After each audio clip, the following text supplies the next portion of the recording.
Halo dokter, tahu nggak sih tanggal 24 Maret 2021 diperingati sebagai World TB Day loh. Nah, maka dari itu Alomedica mau ngebahas tentang tuberkulosis resisten obat nih. Katanya saat ini ada kombinasi obat baru loh. Hah? Menarik banget tuh Mary. Kombinasi obat ini ditujukan untuk siapa sih?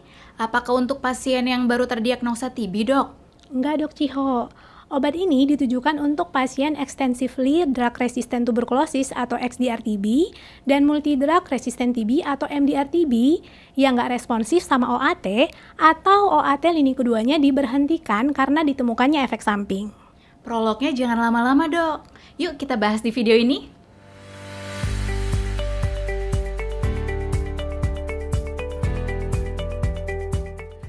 Sebelum kita lanjut ke pembahasan kombinasi obat barunya, kenapa ya dok Ciho, MDR dan XDR-TB ini meresahkan? Ya meresahkan, Dok. WHO kan udah merencanakan bahwa tahun 2035 nanti this world is free from TB. Tentunya visi ini jadi tantangan tersendiri karena banyaknya kasus MDR dan XDR-TB. Ya susah juga ya mengontrol penyakit kalau nggak ada satupun obat yang efektif.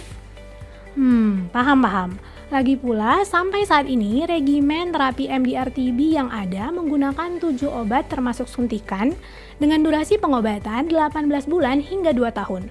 Udah obatnya cukup banyak, durasinya cukup lama, efek samping dan interaksi antar obat pun cukup tinggi hingga mencapai 45%. Pasien banyak sekali loh yang mengalami efek samping sedang hingga berat. Belum lagi XDR-TB. Udah pilihan obatnya terbatas, tingkat keberhasilannya pun hanya berkisar 2-22%. Gitu ya, Dok. Tapi untuk refreshment aja nih, apa sih definisi dari XDR dan MDR-TB ini?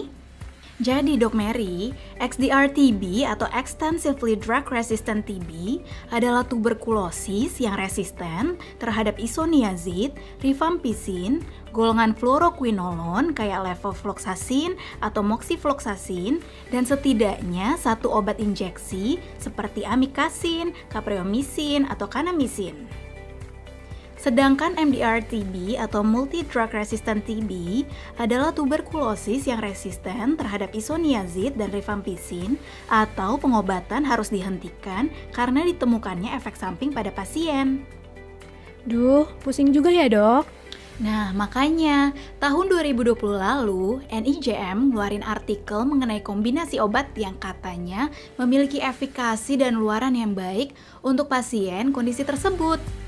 Penelitian open label oleh Francesca Conrad dan kawan-kawan ini menyertakan 109 pasien yang diberikan kombinasi obat bedaquiline, pretomanid, dan linezolid. Kemudian pasien diamati selama 26 minggu. Menariknya, selain pasien MDR-TB dan XDR-TB, pasien TB koinfeksi HIV juga dimasukkan dalam penelitian sehingga bisa terlihat interaksi antara obat antiretroviral dengan kombinasi obat terbaru ini. Nah, berikut ini adalah hasil dari penelitian ini. Sebanyak 11 dari 109 peserta mengalami hasil yang tidak menguntungkan seperti kegagalan terapi yang dinilai secara bakteriologi maupun klinis atau penyakit yang relapse.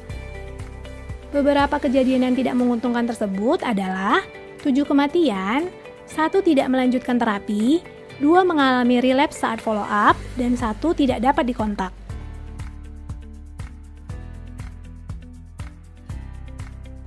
Sedangkan 98 pasien atau sekitar 90% pasien mengalami luaran yang menguntungkan.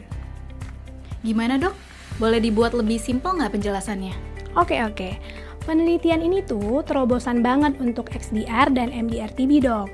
Kombinasi bedaquiline, pretonamid, dan linezolid memiliki overall success rate mencapai 90%. Artinya, 98 dari 109 pasien mengalami perbaikan bakteriologi maupun klinis. Pada penelitian subgrup, 89% atau sekitar 63 dari 71 pasien XDR-TB mengalami luaran yang menguntungkan. Nah, untuk subgrup MDR-TB sebanyak 35 dari 38 pasien atau sekitar 92% mengalami luaran yang menguntungkan. Wow, it sounds too good to be true ya dok. Tapi pasti ada efek samping yang dilaporkan dong. Oh, tentu ada dong dok. Efek samping yang dilaporkan pada penelitian ini tuh sebenarnya nggak jauh berbeda dari efek samping obat-obat TB lainnya. Selama terapi, 88 pasien atau sekitar 81% mengalami neuropati perifer ringan hingga sedang, dan 48% mengalami kejadian mielosupresi. Kedua kondisi ini dapat dikelola dengan pengurangan dosis dan menghentikan obat linezolid. Wah, keren banget ya kombinasi ini Dok Mary. Kalau saya lihat, sepertinya terapi injeksi dan pemberian obat-obatan dalam jangka panjang tidak diperlukan ya dok. Selain itu, kombinasi jangka pendek ini sangat menguntungkan ya. Nggak hanya bagi pasien, tetapi bagi fasilitas kesehatan. Contohnya nih, lebih banyak pasien yang dapat dirawat di setiap fasilitas kesehatan, peningkatan kepatuhan karena obat yang lebih sedikit dengan jangka waktu yang lebih pendek, maupun menurunnya kasus hilang pada waktu follow up akibat kendala finansial. Yap, benar banget dok. Ditambah lagi, durasi pengobatan dengan kombinasi obat ini hanya 26 minggu loh. Coba kita bandingin sama regimen sekarang yang bisa sampai 2 tahun. Tapi ada satu hal yang perlu kita cermati nih, yaitu nggak adanya grup kontrol di dalam penelitian ini. Namun memang hingga saat ini regimen standar XDR-TB belum standar. Belum lagi pengobatan saat ini memiliki tingkat mortalitas yang sangat tinggi.